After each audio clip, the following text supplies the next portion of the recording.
In the year 476 AD, the world watched Rome fall. The emperor was overthrown.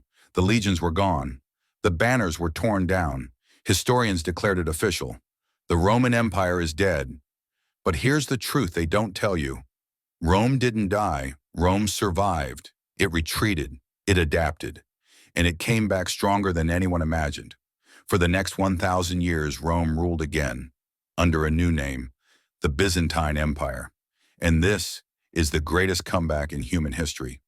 Why Rome collapsed? The Western Roman Empire didn't fall overnight. It rotted from the inside. Corrupt leaders, endless civil wars, crushing taxes, barbarian invasions. Rome was fighting enemies on every border, and enemies inside its own walls. By the 5th century, Rome was exhausted. The army was full of mercenaries. The treasury was empty. The people had lost faith. So when Germanic warlords finally marched in, there was no resistance left. The West collapsed. But the East was watching. While Rome burned in the West, Constantinople thrived in the East, perfectly positioned between Europe and Asia.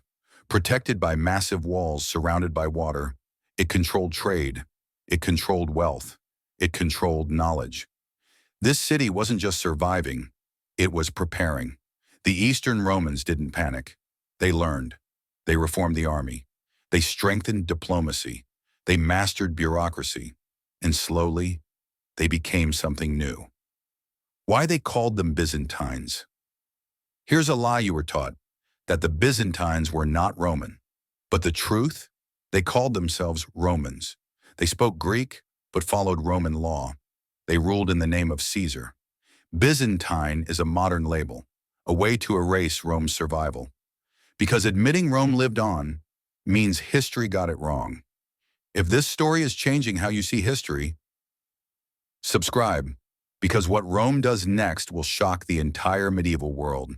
And most people have never heard this part. One emperor dared to do the impossible. His name was Justinian. While enemies laughed, he made a bold decision: rebuild the Roman Empire. His armies marched west.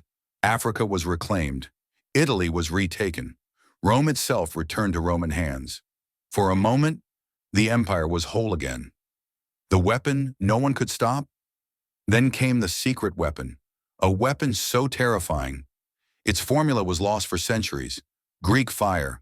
It burned on water, could not be extinguished, turned enemy fleets into floating graves.